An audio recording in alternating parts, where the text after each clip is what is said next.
Всем привет! Тема сегодняшнего разговора – это скидки.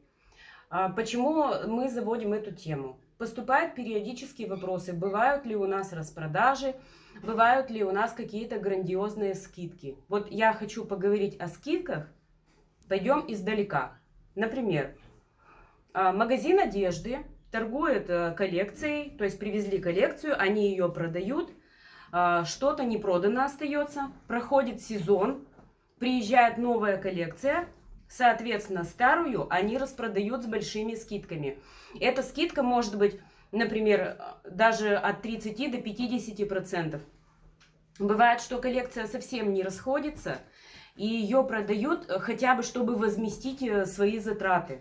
То есть для этого ее скидывают с большой ценой. Это что касается скидок в одежде. Если в магазинах одежды есть какие-то скидки грандиозные, я могу в это поверить. Да, скидка, потому что старая коллекция и распродажа. Потому что новая коллекция пришла, а старая лежит на складе, занимает место. Чтобы вернуть свои деньги, соответственно, идет распродажа. Что касается магазинов, допустим, питания, да, ну там супермаркеты, гипермаркеты запускают скидки на какой-то товар. Например, вы купите у нас сметану, она у нас со скидкой 30%. Это не говорит о том, что сметана просроченная. Просто люди придут купить сметану со скидкой 30% и по пути наберут другие товары, которые совершенно без скидки. Этим самым набивается вот эта вот сумма чека. Здесь я тоже могу поверить, что бывают скидки. Допустим, один товар выставляют как позицию, и на него люди идут. Что касается в магазинах декоративных штукатурок. Ну, смотрите, вариант коллекция не проходит здесь. Какая коллекция? Штукатурка, она и всегда есть штукатурка, ведро декоративной штукатурки. Если у нее не прошел срок годности, если она не просрочена, из нее можно сделать множество вариантов. То есть эти варианты с каждым годом все обновляются и обновляются, увеличивается их количество вариантов. Штукатурка не меняется. Откуда скидка на нее?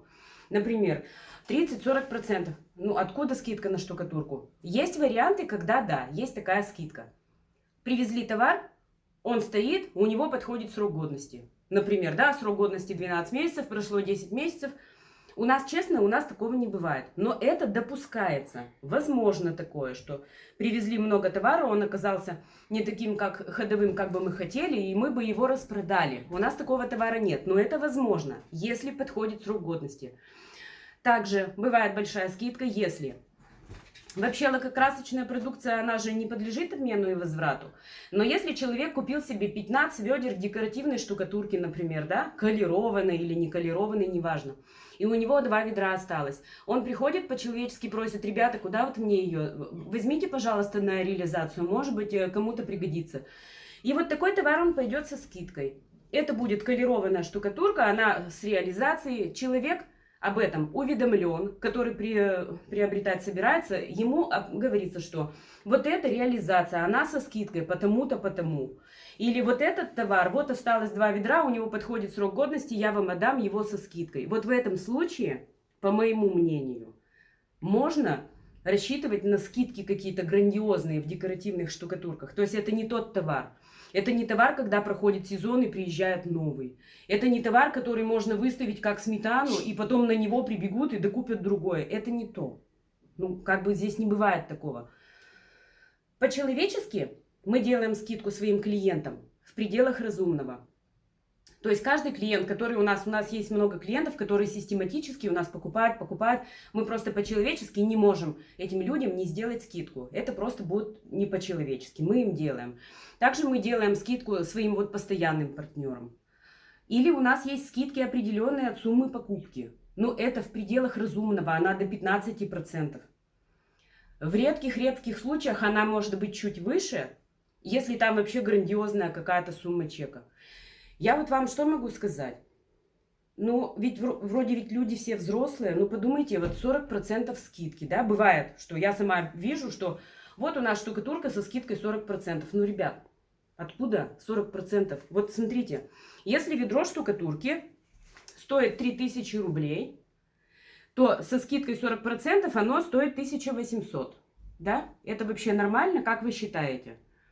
40% на штукатурку. Тогда какая же у нее накрутка? Вы себе можете представить?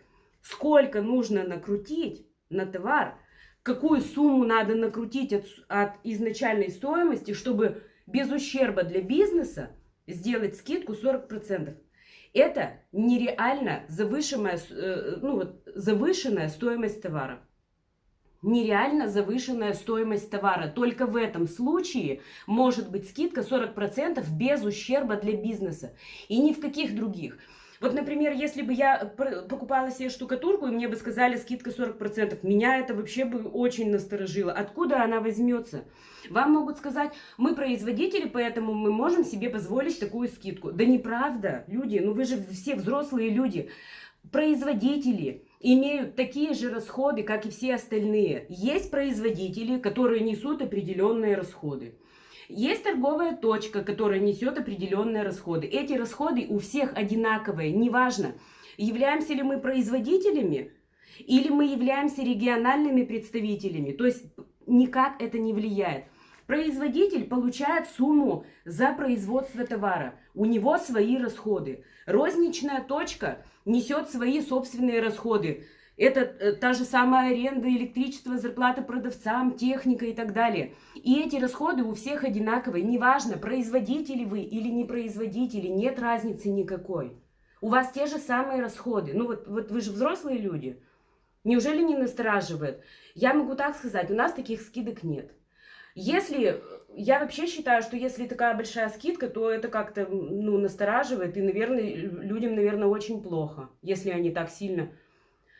Это либо ущерб для бизнеса, большой ущерб для бизнеса, либо это, накрутка, бешеная накрутка.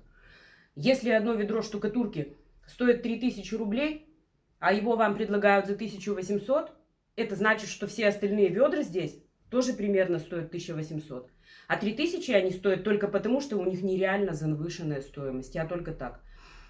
Что касается ценовой политики, у нас ведь есть как самые дешевые товары, так и дорогие, всякие есть. То есть не просите скидки, зачем это? Это как-то немножко не совсем понятно. В пределах разумного, да, мы делаем. В пределах разумного.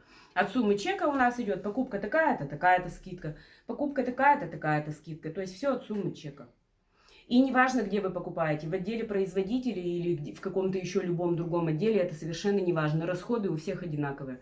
Абсолютно одинаковые. Вопрос только в завышенной, то есть, например, мы не можем сделать 40%. Для нас это будет убыточно. Во-первых. Во-вторых, наши товары и так пользуются спросом. Они у нас сертифицированные, они у нас высококачественные. То есть вы можете купить колерованную продукцию, и она у вас колерованная будет год стоять. Она не протухнет, не прокиснет, с ней вообще ничего не произойдет. У нас сертификаты пожарной безопасности КМ1, КМ0.